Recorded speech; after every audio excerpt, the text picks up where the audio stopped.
Okay, I think we will get started. As people join, we'll get through a little housekeeping here to kick it off. But first of all, wanted to welcome everybody. Thank you for the time. My name is Geoff Wilson. I'm Chief Revenue Officer here at Verison, and we find ourselves in September, coming up on Labor Day already. I can't believe it's fall, coming up on 6 months of shuttering.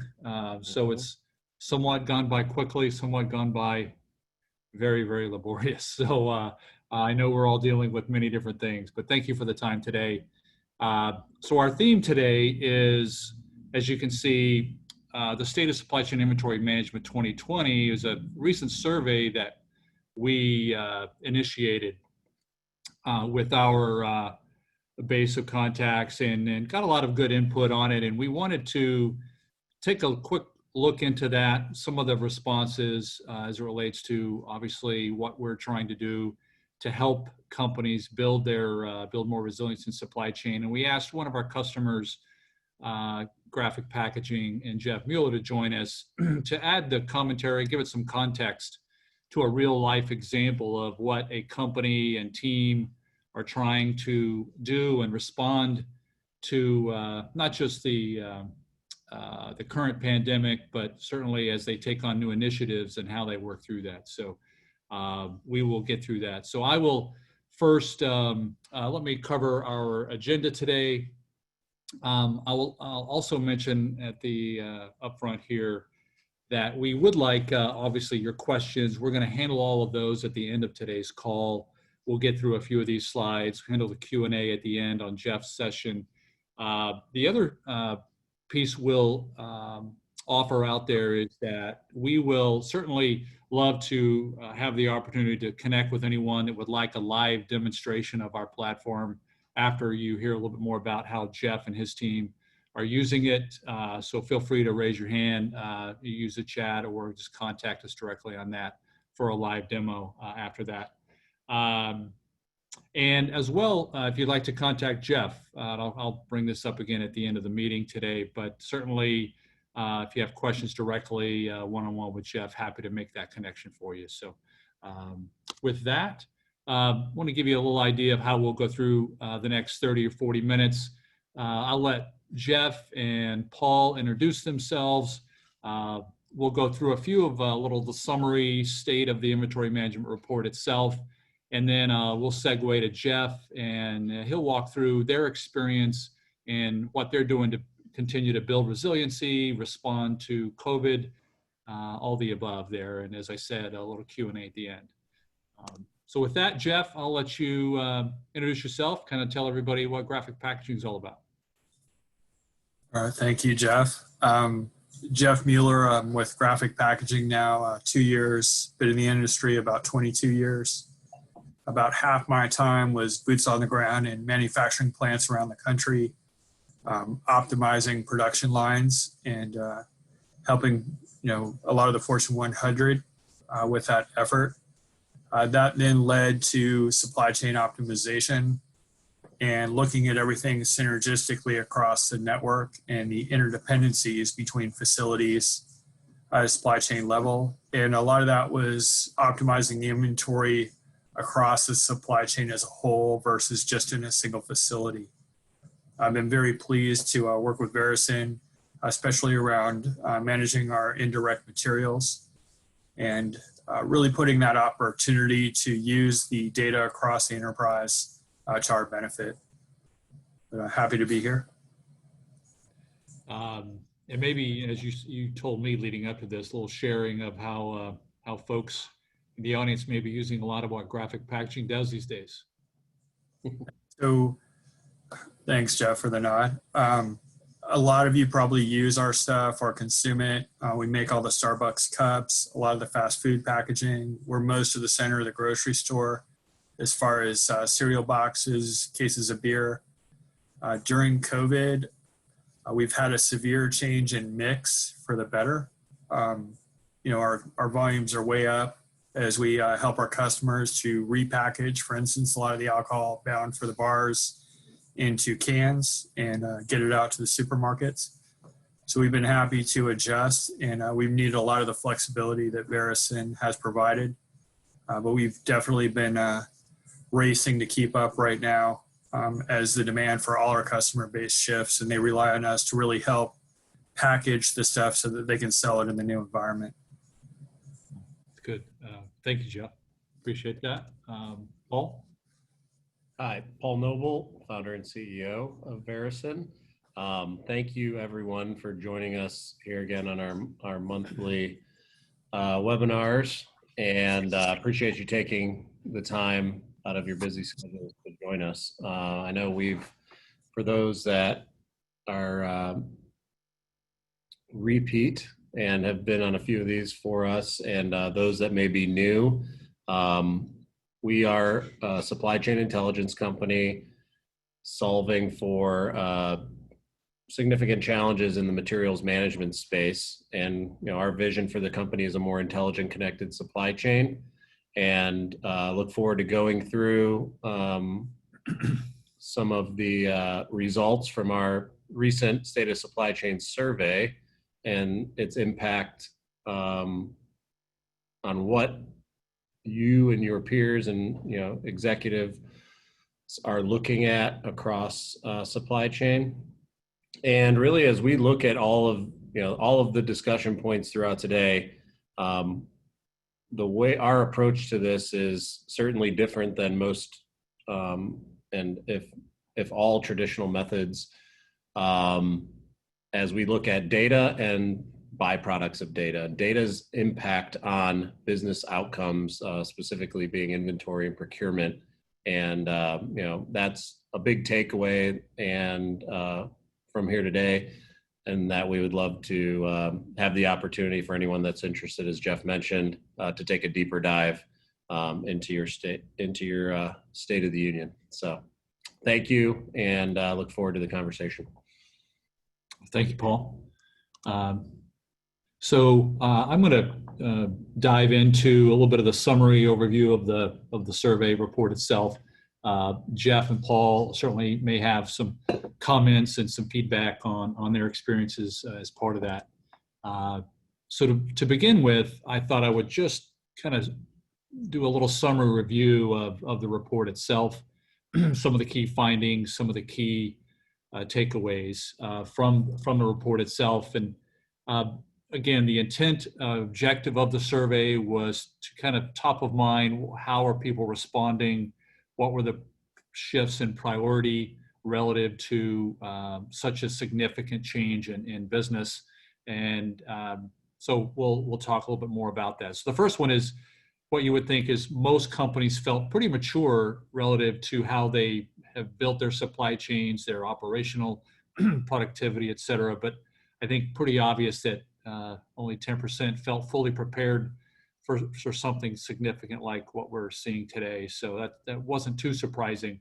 The next, certainly the initial responses were, yeah, where can we preserve cash? Where can we find additional working capital, sustain supply?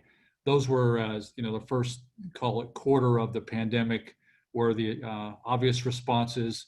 It's moved more into supplier risk, workforce planning as the time has gone on for those companies. And moving into kind of what's next, what are the strategies that we're going to put in place? What are the initiatives that we will undertake now as part of that shift? And what do we see as a challenge for that? And I think it was pretty evident that there were similar challenges at any point in time, whether it's resources and data, where their foundation of trying to innovate or change business. You typically, who's going to do it and what data is going to drive and guide us in that direction. So that was pretty standard. And again, a lot of the old approaches to the problem do exist, and I think some of the companies out there are looking certainly of how better technology, better use of data can help accelerate that. So I think that's where we come in, and why we're trying to learn how companies are thinking, how they're addressing the problems. Are they adopting new ways or open to that? And you'll hear from Geoff on how his team did that. So that was a little bit of a summary takeaway. I'll dive into a few of the, 3 or 4 of the questions specifically before we get to Geoff's presentation. So the initiatives, the question here was, what initiatives now in 2021 are being, prioritized as this shift or resiliency shift has happened? And certainly optimizing data, again, cash, working capital on inventory, a very strong indicator in how they want to do that. And then, yes, we have to get our data in order to do it. And then ultimately, we'd love a centralized view of that. So kind of a priority approach to getting the initiative there or the win from an inventory standpoint. And the challenges to that are pretty traditional. You could have put this up prior to COVID, obviously, on how do we go about new technology innovation and implementation. Who's going to do that? Do we have enough resource? Is the data in order? Is it going to prove value, et cetera? So pretty standard challenges to those. So I'll pause here and let Geoff kind of give his thought on, as the priorities shifted, how did you go about thinking of innovating in an inventory level or indirect area, how to apply it? And obviously with these traditional challenges, how did you kind of address that part? Yeah, so for us, one of the key changes that just happened with COVID is the need to surge production, and we can't afford downtime on key resources. So it was a way to actually look at the other side of, do we have enough inventory on key assets in terms of the spare parts to support the equipment that's now at a different business risk than it used to be, because we could afford the preventive maintenance time before. So all the work we'd done to lower the inventories and understand them better, we were able to leverage on the other side to kind of make sure we are also covered from a risk perspective. Yeah, great point. I think, having gotten started with GPI prior to the pandemic was certainly an advantage there, having that understanding. And as we were reviewing the results coming in, and it's often a question that we get from customers like yourself, as well as customers that we're working closely with and prior to signing deals, prospects, is that resources, right? That was the lack of resources. You only have so many people to put on, various projects. And that's something that, as we looked at and developed technology in our process, and I think, and you've seen, Geoff, as well, is that lift and trust that helps give a resource boost, where we eliminate analysis, right? A lot of traditional pull data out, analyze it, put it back in with answers, and lose some of that decision-making, important information. And then also not having to, bring 100 people on site up in Sandy Springs and work through in that capacity is something we built around to be high value, low effort, and low risk. To not have a lot of, to be able to do this during COVID has been an advantage for us, where we can do it remotely and still execute and move along. What were your thoughts on, from a resource perspective, that being helpful? We're looking to bring on additional plants now that we've achieved kind of the first round of what we were looking for value-wise. So everybody's very excited about, what are the 2020 targets going to look like for reduction? And the question I keep getting, though, is how much effort is it going to be at a plant level? And trying to build their confidence, because most of the time the data is already flowing. So we have recommendations ready to go. It's more just at the plant taking control of the screen and going through and approving, where they validate with the logic. And all the heavy lifting's been done, but we're still relying on the computer to kind of create the human assist and really put the resources at the plant in a position where they're more just validating, and they know that there's some confidence in the logic already. They're just adding their own intuitive knowledge to the data as well to create a mix between both. Yeah. I think being able to see that across and then, and trust and have a pretty low onboarding time. I think it was, as we were on our QBR here recently talking, 30 minutes to an hour to onboard a new plant got us pretty excited that we've gotten to that point. And Paul, it's more convincing people it's actually that, because they don't necessarily believe that internally. So, we stretch that a little. That's more just to get the plant up and running and have all the data flowing and the recommendations ready. And then it's kind of coaching them through doing some of the recommendations. But just knowing that they can basically get in that position almost right away, kind of key to us really not even deciding whether it's going to be a few more plants, but just kind of go to the rest of the facilities that we haven't onboarded. Yeah. Great. No, thank you. Thank you for that perspective.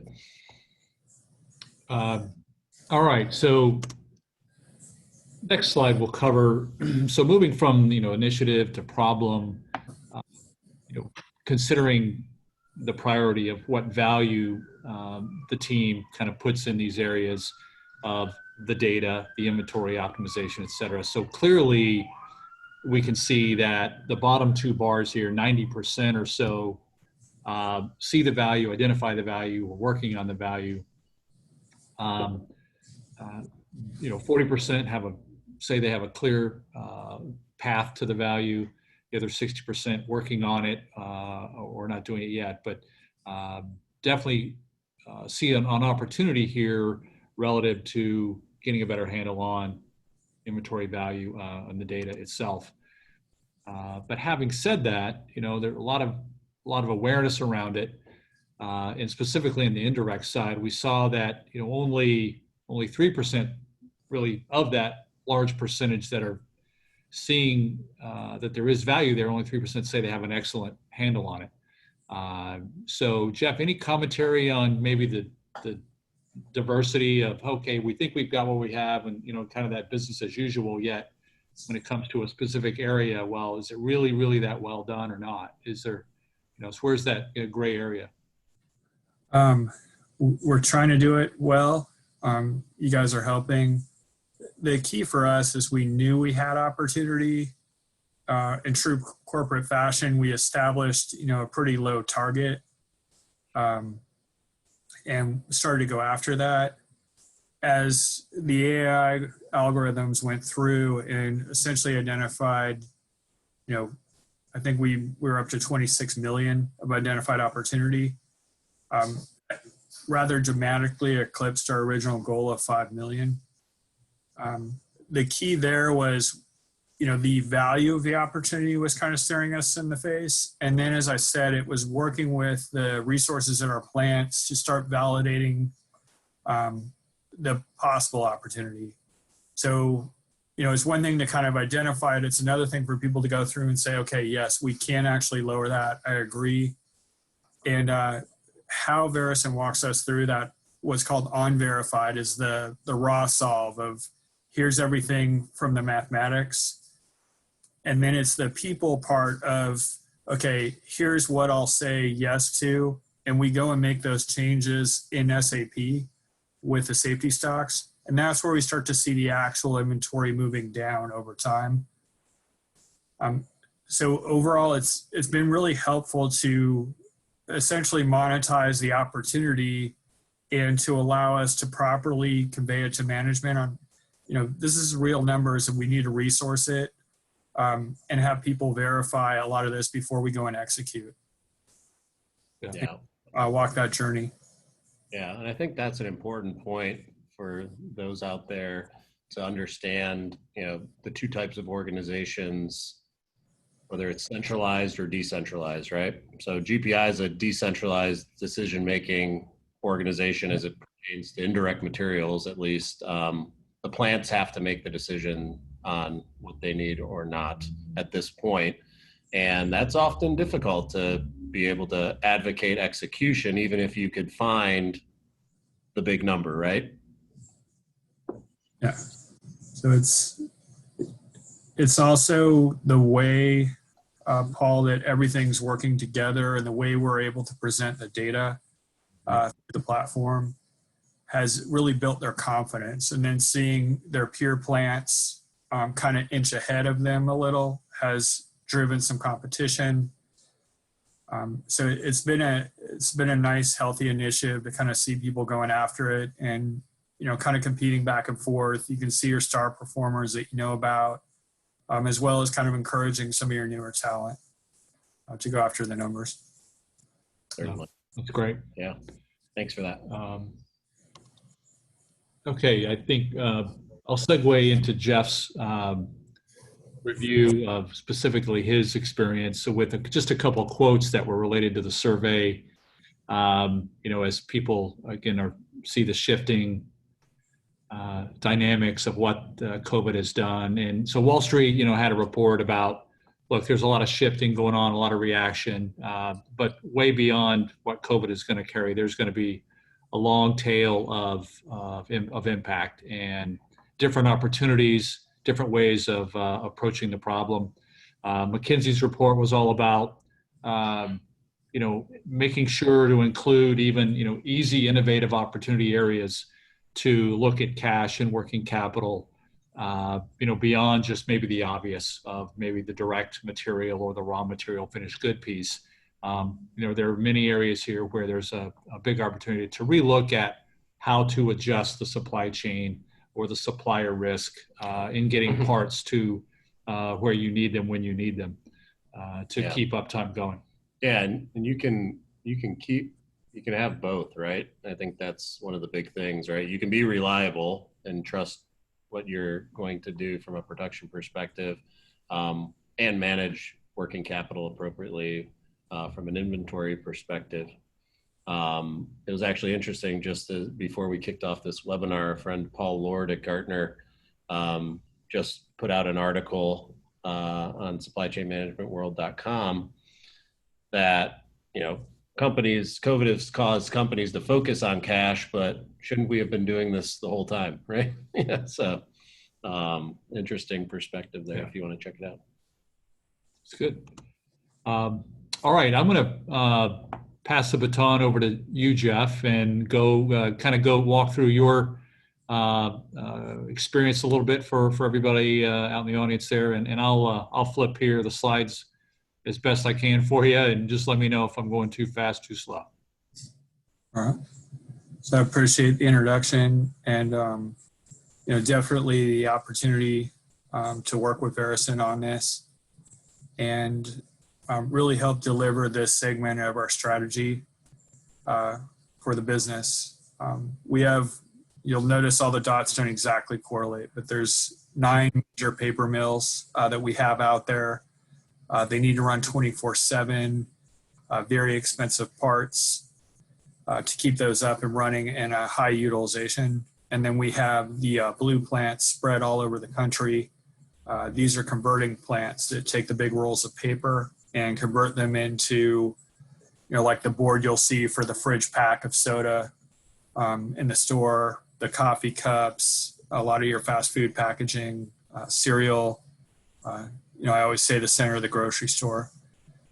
With COVID, a lot of our customers, and most of the time I find customers on the calls, the mix has changed rather dramatically, and it's put pressure on other parts of their network that they didn't expect. For us, the 6-pack business is kind of gone for beer. They're doing more 30 packs because they have to find a home for all that beer that used to be going to the bars, and everybody's consuming it through the grocery store. As that mix changes, we've had to adjust on the fly, and it's put pressure on different parts of our network. And the ability to have clean data has been very important so that we can make decisions and look at our risk level. And also having available cash to move around our position on inventory has been key. The Verison journey was about reduction. Thanks for the flip there. And we started with a belief. We had half of our spare parts purchases that were being done without any kind of SAP material number, just blanket POs. And the assertion internally was that we got to implement a process. We got to get everybody buying on a material level so we know what we have. And we were finding we were buying redundant parts all over the place and doubling up. A lot of times we would buy stuff we already had. We would buy it under different material numbers. So we had a lot of stuff to clean up. And as Geoff indicated, or actually Paul indicated, we had, all of our plants are decentralized on decision making. So how to coach them along in this joint strategy when the execution is really within their walls. And what we found with Verison is the ability to start moving forward in a dirty data environment and relying on a lot of the built-in logic to help us clean up and make the associations. As we approach this, we ended up in these 3 phases that you see on screen here. The first pass, and this was always viewed as the most valuable, was just the inventory optimization. So using Verison to identify the patterns in the data for the stuff we hadn't properly bought and start to find overlaps and really look at, what is the risk we're trying to manage with these parts? What's the appropriate level based on usage, and helping us rationalize that allowed us to do the first lever of kind of the inventory optimization. My financial partners got extremely interested in the second, which was the duplicate verification, and starting to see between plants what could be shared and how we could use that to further lower the inventory. A lot of times we had 2 different part numbers for identical products. So we'd essentially doubled up our inventory without knowing it. So that's the key thing we're starting to chase down now, is those duplicates. And that's also improving our master data and allowing us to better share between plants, because we also have that problem between facilities. And finally, the last part, which has helped us a lot, especially as we are looking for parts and trying to decide if we're going to order, if we already have it, the visibility and search, I'll call it a Google-like interface. And this is part of the game changer for us, is it lets our maintenance crews quickly search for the stuff they need. And the goal is to help them find it faster than their old method, which is just write a blanket PO and get it shipped overnight. If we could help them find it, even if it wasn't bought correctly, due to the text search, and show them it's on shelf and they can run and get it, we're trying to create an easier process for them. So they're more likely to purchase it the right way or use what we already have, or even find out it's at a plant less than 2 hours away and just throw it in a pickup and drive between. So the plants really like that final piece. And it's one of the ways that we're getting asked when they can start, if they aren't already on the program. All right. In terms of what it took to get this all going, this is where we started, was, what's going to happen in the first 60 and 90 days. There's always that whole question when you start this of, is this really going to happen this exact way? A few of these timelines shifted around for us a little, but the bulk of it, we have 2 large ERP systems. So it was really dropping that data for Verison. And from there, they've been continually refining kind of the algorithm they're sourcing the materials with.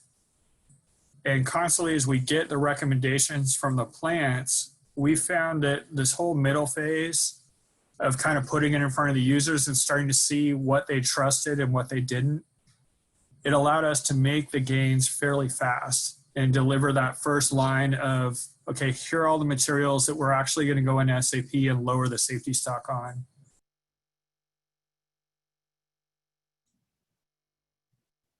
Oh, looks like you dropped. There we go. All right, I'm back.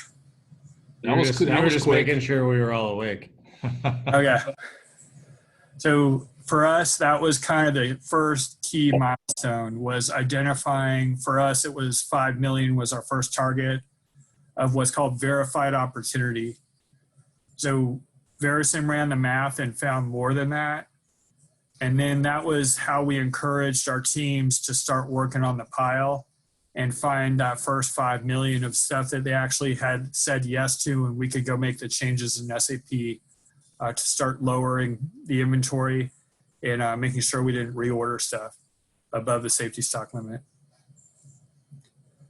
So overall in the journey, that was the first 90 days, and now we're past a year. We're coming up on 2 years. Mhm.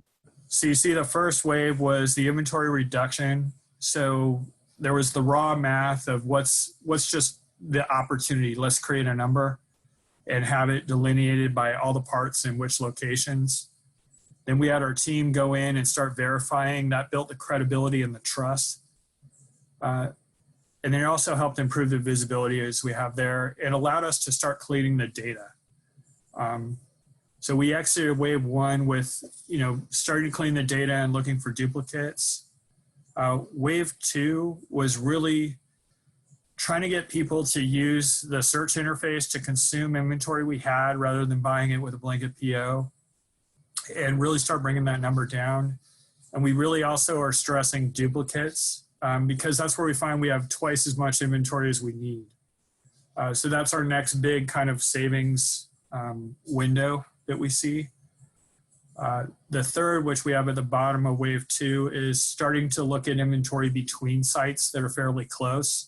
So especially for some of the more expensive parts, that'll further help us bring it down a notch. And we have to build the trust between the facilities that they can see that, and that we've quantified the risk between both facilities and adjusted the inventory accordingly.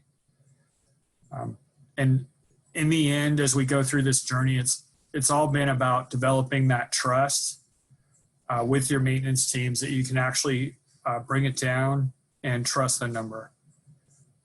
The final 2 waves you see there on wave 3 and 4, starting to create more of a master data strategy around self-cleansing over time, where we're flagging and slowly working and even adding part numbers to unstructured POs where they were bought without the right number.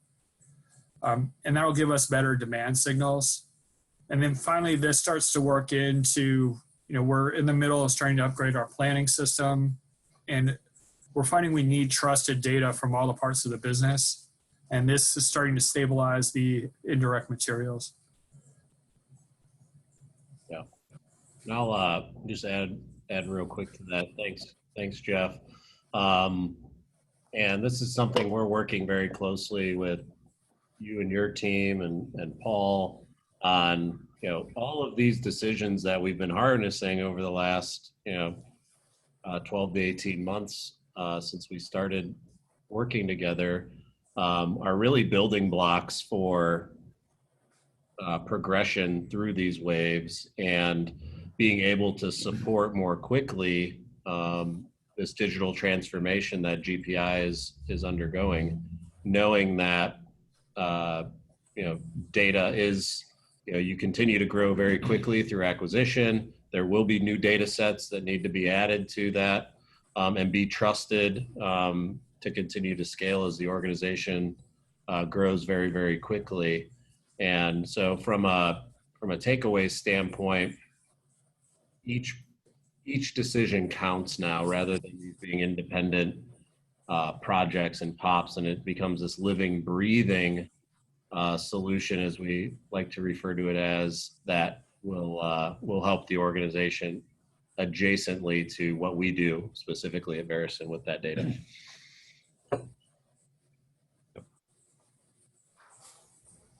So thank you, Geoff, really, for kind of walking us through that experience. I'll open it up for some Q&A. I've got one already here, so I'll start with the first one.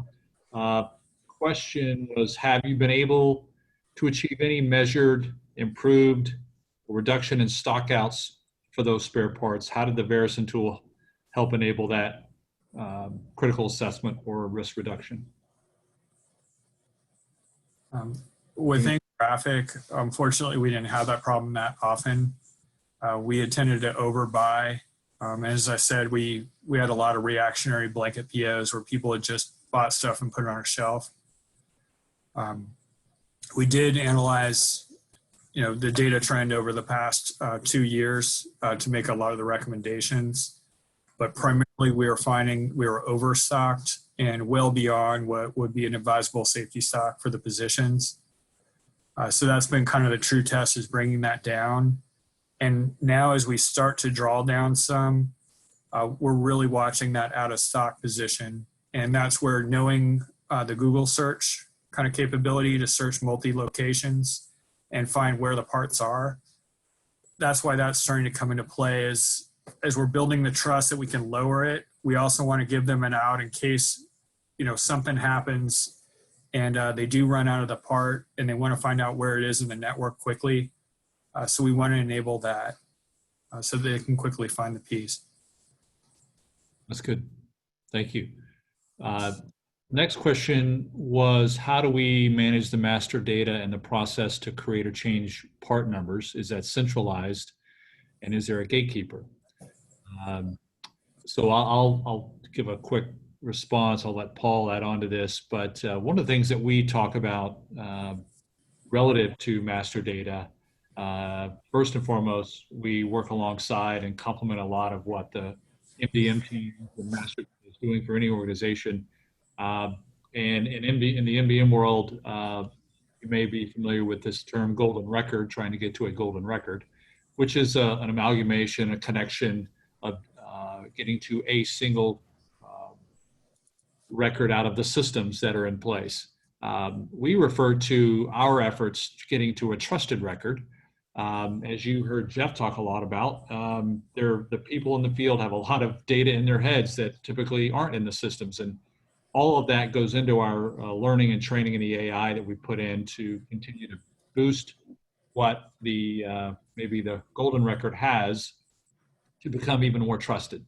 And that, the users then trust the data more, the decisions are trusted a little bit more. So we try to get to a trusted record. We try to complement and accelerate what MDM is doing relative to the part creation, or also part prevention creation of creating new parts or just buying new things. I'll let Paul. I think you touched on it well. What we want to eliminate, if and wherever possible, is human entry of data. We feel that causes an organization to lose a little bit of control. So as we're learning from TPI and other customers, our ultimate goal is we add on additional features around data management and its, again, impact on the business from procurement and inventory intelligence, is to be able to allow any organization to look out to their network first, and then, even public information, and then, from a last effort, actually try to control the entering of data from that perspective. And Geoff, I believe you guys had put processes in place prior to start us working together, where you saw a lot of circumvention to those processes because it had to go from plant to a centralized data team, and then ultimately have that data team search the system and then create a material which may not have satisfied the immediate need, because it may have taken a couple days potentially, depending on other priorities. And that's why you saw so many blanket POs and people circumventing that system. Is that, you've seen that change a little bit, or what does that process look like now for our listeners? This pulling the information together and helping them solve the problem faster with the right method is key. So the quick ability to search and find out if a part already exists within their facility, that's kind of the game changer, where, the SAP interface isn't always their best friend, especially when they don't know exactly what the part's called or who bought it. They might have bought it a different way. So having the more flexible search to allow them to figure out if they already have it, because that's their shortest path. They're just trying to get the part and fix the machine. So really showing that we're listening and enabling that first is key. And then over time, we're working to clean up the data standards and the formats to make it even easier and faster. the one thing we found is Verison really provides the visibility and the quick search and the ability to manage it all. Part of that trust kind of window is as things are identified, duplicates are identified, there's a conscious discussion about what change we're going to make in SAP. And the actual SAP change, whether it's in a safety stock reduction or combining two parts, that is still a discussion and an actual human keying it in. We don't have direct write back to SAP. And what we found is more and more, there's not a big challenge to those recommendations in terms of what we're going to actually make the changes on. So it's been helpful, but we're still doing the manual key in to SAP. And that's helped to kind of keep everybody with us as we go and not think that, computers running the show outright. Yeah. Right. Not our intention. Oh, thank you. Thanks. Thank you both. Thanks for that. So we'll wrap it up here relative to our time. I'll mention again that if you would like to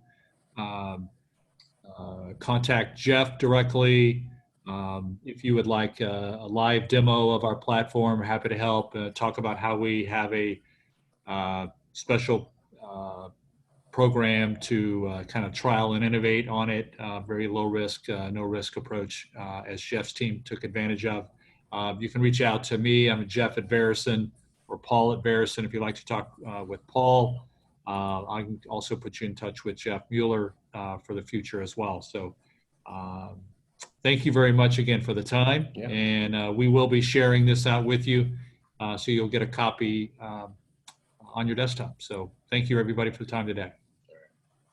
Thank you. Thank you, Geoff. Thanks, Geoff. Thanks, guys.